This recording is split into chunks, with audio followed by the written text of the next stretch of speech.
Lecture में हम discuss करने वाले हैं हमारा नेक्स्ट किंगडम, जिसमें हम पढ़ेंगे प्रोटेस्टा के बारे में। लास्ट लेक्चर में मैंने आपको बताया था 5 किंगडम क्लासिफिकेशन क्या होता है, किसने किया था। Yes, very good, you are saying the right one.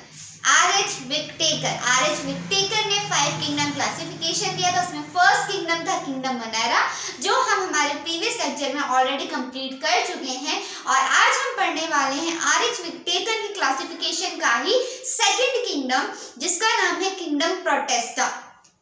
ठीक है, तो चलिए शुरू करते हैं। सबसे पहले मैं आपको कुछ बताती हूँ किंगडम प्रोटेस्टा के ऑर्गेनिजम्स के बारे में। देखिए, टोटल 5 किंगडम्स है, right. Monera, Protista, fungi, Plantae, Animalia, 5 kingdoms है ना। अब ये जो प्रोटेस्टा किंगडम है ना, ये इन सारे किंगडम्स के बीच की लिंक है। ये क्या है? एक लिंक है। कैसे? क्योंकि फॉर एग्जाम्पल अगर हम प्रोटेस्टा के ऑर्गेनिजम्स को देखें तो ये ऑर्गेनिजम्स कहीं ना कहीं हर एक किंगडम के ऑर्गेनिज्म से रिसेंबल कर रहा होगा। हर एक organisms of kingdom Protista resembles, है ना कहीं कुछ ना कुछ प्रॉपर्टी, कुछ ना कुछ कैरेक्टरिस्टिक्स जो होते हैं किंगडम प्रोटेस्टा के ऑर्गेनिजम्स के, वो बाकी के जो हायर एनिमल्स हैं, जो मल्टी सेल्यूलर एनिमल्स हैं, जो कि हम फंगाई, प्लांट और एनिमिलिया में एनिमल्स पढ़ेंगे, उनसे कुछ कैरेक्टरिस्टिक्स जो होते हैं वो प्रोटेस्टा के लिंक कर रहे होते हैं, रिसेंबल कर रहे होते हैं। इसलिए हम कहते हैं कि Protista is a link between the 5 kingdom classification. ठीक है, और स्पेशली अगर हम कहें जो बाकी के 3 किंगडम्स हैं, like fungi, Plantae and Animalia, in 3 kingdoms की लिंक जो है वो कौन है? प्रोटेस्टा। जो एंसेस्टर्स होते हैं, मतलब यहाँ से ही मल्टी सेल्यूलर ऑर्गेनिजम्स आए, यहाँ से ही मल्टी सेल्यूलर ऑर्गेनिजम्स आए, यहीं से फंगाई, यहीं से प्लांटी, यहीं से एनिमिलिया आए हैं। ठीक है, तो चलिए शुरू करते हैं। सबसे पहले किंगडम प्रोटेस्टा, ये इसके कुछ जनरल कैरेक्टर्स हैं जो हमारे ऑर्गेनिजम्स हैं ऑफ किंगडम प्रोटेस्टा, उसके जो जनरल कैरेक्टरिस्टिक्स होते हैं वो क्या होते हैं? सबसे पहले यूनिसेल्यूलर यूकैरियोटिक। ठीक है, हमारा किंगडम मोनेरा के ऑर्गेनिजम्स कैसे थे? यूनिसेल्यूलर थे, लेकिन प्रोकैरियोटिक थे। वेल डिफाइंड न्यूक्लियस उनके पास नहीं था। But in case of Protista unicellular तो होते हैं, सिंगल सेल्ड ऑर्गेनिजम्स है, हम इन्हें अपनी नेकेड आइज से नहीं देख सकते। और ये कैसे होते हैं? यूकैरियोटिक होते हैं, मतलब दे आर हैविंग सम, जो उनका न्यूक्लियस होता है वो वेल डिफाइंड होता है, न्यूक्लियर एनवेलप के अंदर होता है, कुछ ऑर्गेनेल्स भी यहाँ पे पाई जाती हैं।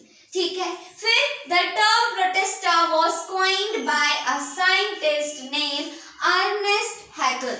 अर्नेस्ट हैकल, ये आपको क्वेश्चन पूछा जा सकता है, ये क्वेश्चन आपको आ सकता है कि ये जो प्रोटेस्टा टर्म है, ये जो वर्ड प्रोटेस्टा है, ये किसने दिया था? तो अर्नेस्ट हैकल ने दिया था। Okay, forms a link. The members of Protesta forms a link between Kingdom Monera and other 3 kingdoms. Other 3 kingdoms कौन से?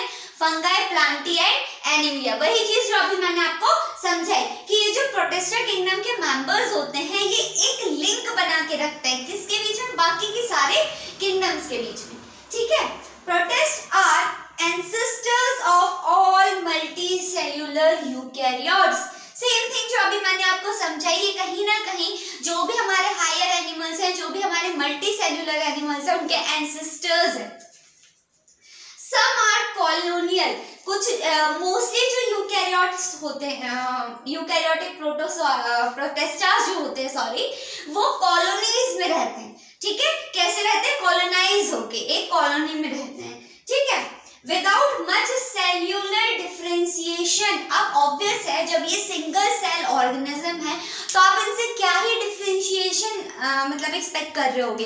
ऐसा तो नहीं होगा ना कि इनकी आईज होंगी। हाँ, जो इसके मेंबर्स होते हैं, जब अभी हम लोग आगे पढ़ेंगे आगे लेक्चर में प्रोटेस्टा के बारे में, तो मैं आपको बताऊंगी कि इनके पास प्रॉपर आईज तो नहीं होती, लेकिन लाइट सेंसरी ऑर्गन्स इनके पास होते हैं। क्योंकि ये यूकैरियोटिक है तो इनके पास कुछ वेल डिफरेंशिएटेड बॉडी है। बट अगर आप सोचो कि इनका हेड अलग हमको दिख जाए, बॉडी अलग दिख जाए, हैंड्स अलग दिख जाए, लेग्स, तो ऐसा नहीं होता है। सेल्यूलर डिफरेंशिएशन यहाँ पे देखने नहीं मिलेगी। मोस्टली एक्वाटिक ऑर्गेनिजम्स, मोस्टली जो प्रोटिस्टास होते हैं ये एक्वाटिक होते हैं, पानी में रहने वाले ऑर्गेनिजम्स होते हैं।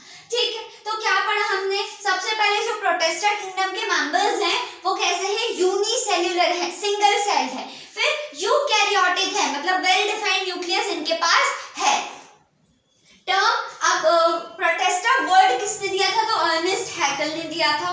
ठीक है, अब ये क्या करते हैं? प्रोटिस्टा के मेंबर्स क्या करते हैं? एक लिंक बना के रखते हैं बाकी चारों किंगडम्स को के साथ। फिर ये मल्टीसेल्युलर ऑर्गेनिजम्स या मल्टीसेल्युलर यूकैरियोट्स के एंसेस्टर्स माने जाते हैं। फिर उसके बाद कॉलोनीज में रहते हैं। फिर सेल्युलर डिफरेंशिएशन हमें यहाँ देखने बिल्कुल नहीं मिलेगी और ये एक्वेटिक ऑर्गेनिजम्स होते हैं, मतलब पानी में रहने वाले ऑर्गेनिजम्स होते हैं। ठीक है, अब अगर हम प्रोटिस्टा को देखें तो प्रोटिस्टा के जो मेंबर्स हैं उनको 3 सेक्टर्स में डिवाइड कर दिया गया है।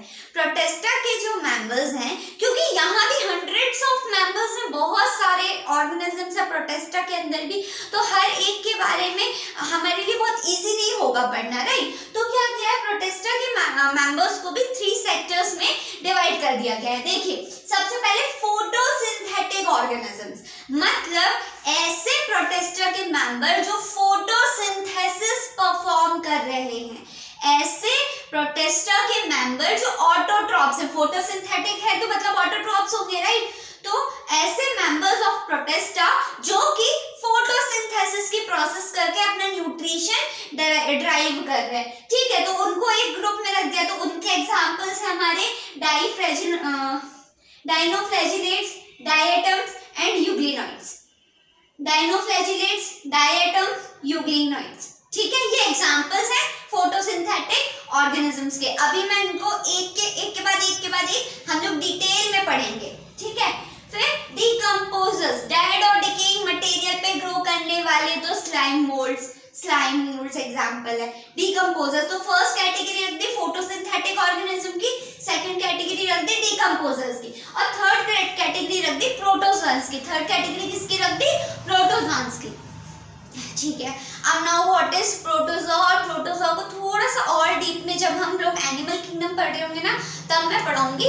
अभी सिंपल से ऐसा मान सकते हैं कि जो प्रोटोजोआस होते हैं वो पैरासाइट्स होते हैं, ऐसे ऑर्गेनिज्म जो किसी और पे अपने खाने के लिए डिपेंडेंट है ना, प्लाज्मोडियम हो गए, ये सारी चीजें। तो जूफ्लैजिलेट्स एक ऑर्गेनिज्म हो गया एग्जाम्पल में, सार्कोडाइन्स हो गए, स्पोरोजोन्स हो गए, सीलिएट्स हो गए। ठीक है, अब अगर मैं आपको लोकोमोटरी ऑर्गन के बारे में समझाऊं, तो यहाँ जो ये हमारे प्रोटिस्टास होते हैं, इनमें कुछ प्रोटिस्टास के पास फ्लैजिलम होता है, कुछ प्रोटिस्टास के पास फ्लैजिलम होता है, जिसकी मदद से ये लोग एक जगह से दूसरी जगह तक मूव कर पाते हैं। ठीक है, अब अगर हम लोग दूसरे लोकोमोटरी ऑर्गन के बारे में बात करें तो दूसरा लोकोमोटरी ऑर्गन होता है प्रोटोजोआंस में सीलियास प्रेजेंट होते हैं, छोटे छोटे हेयर लाइक स्ट्रक्चर्स प्रेजेंट होते हैं। इसका एग्जांपल है, बेस्ट एग्जांपल पैरामीशियम। इसका बेस्ट एग्जांपल क्या है बेटा? पैरामीशियम है। ठीक है, पैरामीशियम क्यों है? क्योंकि पैरामीशियम की पूरी बॉडी सरफेस पे छोटे छोटे सीलियास प्रेजेंट होते हैं, जिसकी मदद से पैरामीशियम मूव करता है। ठीक है, और थर्ड होता है pseudopodia. Third locomotory organ is pseudopodia. Now what is pseudopodia? Amoeba अपना फूड ग्रैब करने के लिए अपने जो स्ट्रक्चर को चेंज करती है और फॉल्स फीट लाइक स्ट्रक्चर बना लेती है, उसको हम बोलते हैं स्यूडोपोडिया। तो 3 चीजों की मदद से जो हमारे प्रोटोजोआंस है वो मूव कर सकते हैं। तो सबसे पहले फ्लैजिला, तो उसका एग्जांपल होगा जूफ्लैजिलेट्स। ठीक है, सेकंड हम पढ़, या यूग्लिना भी बोल सकते हैं हम फ्लैजिला वाले एग्जांपल में। ठीक है, सेकंड हम पढ़ सकते हैं सीलिया, लोकोमोटरी ऑर्गन इज सीलिया, तो उसके एग्जांपल है paramecium, third one is pseudopodia, तो उसका एग्जांपल है अमीबा, तो आज हमने सिर्फ एक इंट्रोडक्शन देखा है अबाउट प्रोटोजोआ, जिसमें हमने कैरेक्टर्स पढ़े प्रोटोजोआ के मेंबर्स के। प्रोटोजोआ के मेंबर्स को किन 3 कैटेगरीज में बांट दिया गया है ये पढ़ा। अब हम हमारे नेक्स्ट लेक्चर में पढ़ेंगे ये जो फोटोसिंथेटिक ऑर्गेनिजम्स होते हैं, इनमें क्या कैरेक्टरिस्टिक्स होते हैं जो इनको फोटोसिंथेटिक ऑर्गेनिज्म में प्लेस किया गया, या डिकम्पोजर्स जो होते हैं वो क्या करते हैं जो इनको डिकम्पोजर्स में प्लेस किया, या फिर प्रोटोजोअन्स क्या कैसे होते हैं, ये सारी चीजें हम हमारे नेक्स्ट लेक्चर में डिस्कस करेंगे। तो मान सकते हैं कि प्रोटोजोआ के 2 पार्ट बनेंगे। तो टुडेज ये वाला लेक्चर जो है वो प्रोटोजोआ का फर्स्ट पार्ट है। इस टॉपिक से क्वेश्चन आता ही आता है।